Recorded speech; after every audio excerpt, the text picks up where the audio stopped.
Menyesaat ge mengutang saat nyankan kana niat lam hati ge untuk hana rencana bayar. Pegah jangka wadah cukup bayar dengan petunjuk na lima ku ide ku pulau yahidih akan ku panen yahidih dinah baramut yahidih bolantat mandu daganyan pengen tan ganyan. Ya, pada ini untuk hana bayar. Maka ganyan menyo dalam ayatul munafik nyut nifaq iman be.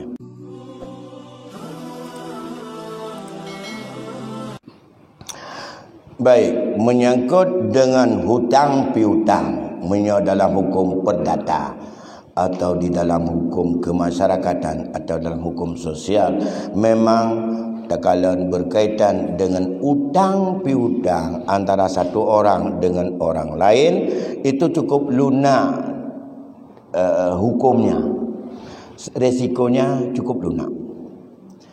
Kiban lunak ke pegalayat menyokatok wata janji hana dibayar, maka hendaklah kamu beri tangguh sampai dia mampu untuk menanlau.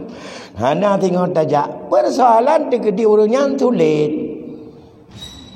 Cik hana rencana bayar dalam hati yang tupu hana rencana bayar hanya hati dia. Apa resiko di dunia ini bagi orang yang tidak mau membayar hutang? Yang pertama, andai kata dia berjanji berhutang, kemudian sampai tangguh dia tidak bayar, ya, tidak bayarnya bukan tidak mampu. Oleh napeng kapulain, orangnya hana peng. Cino kena hutang dengan bayar, dengan belon dana. Hutang dengan bayar, tambah lampuh na. Hutang dengan bayar perumah lain, kawan. Aja kau dulu. Mana bayar? Ya.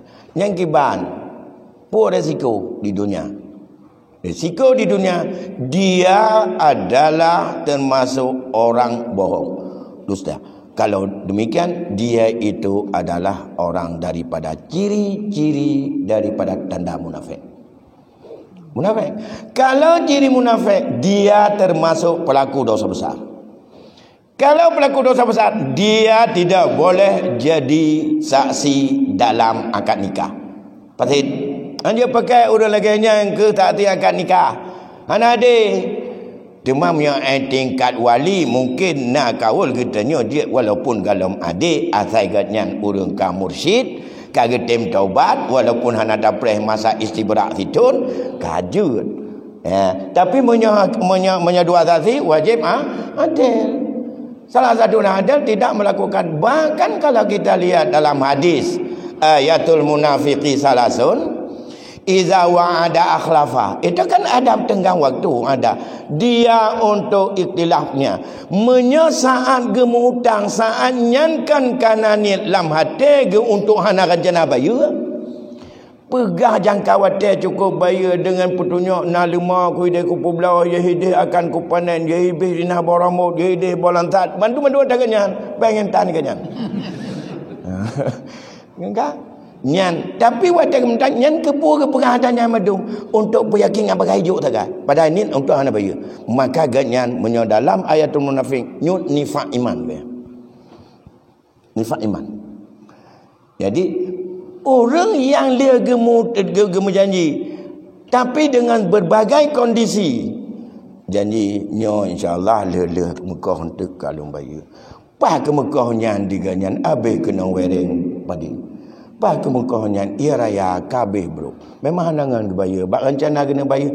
Allah tengku hana tur bayar. Nyan karena memang wate gemu janji orang je tujuan bak berhitungan ganyan ge bayar ganyan. Tapi ternyata kondisi alam berbeza, terjadi musibah atau bala bagi ganyan, nyan hana geken sebagai sifat munafik.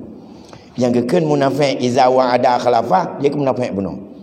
Maka menurut salah sabah di antara resiko lain dalam kehidupan sehari-hari orang yang tidak mau bayar hutang dan ia pelit dalam bayar hutang, ia kelompok orang fasik.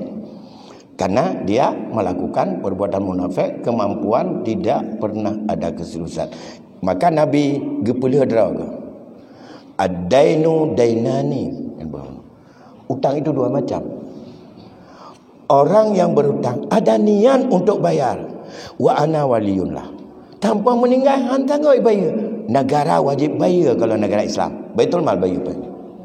kemauan untuk bayar cukup tinggi, tapi hana pergi ke tempatan dia Allah untuk bayar lagi nyan, tapi hana mau banatip rencana bayar bela bayar mutamah kelah hati tubuh melemah ruang mata lembau dip. Tapi tidak orang kemutang hana nit ke bayar pun kan memang pengen dena kan yang untuk bayar, tapi hana galak bayar hutang kredit nyan ke pegah, itulah orang yang bangkrut akhirat nanti dia tanggung sendiri itu. Hana tanggung negara. Jadi mudah-mudahan utang jid icok baitul mal bayar utang tidak sembarang utang eule kan perde cari ketempatan dalam utang. Lun Tuhan la kemah karena watenya karap di tengah di kurung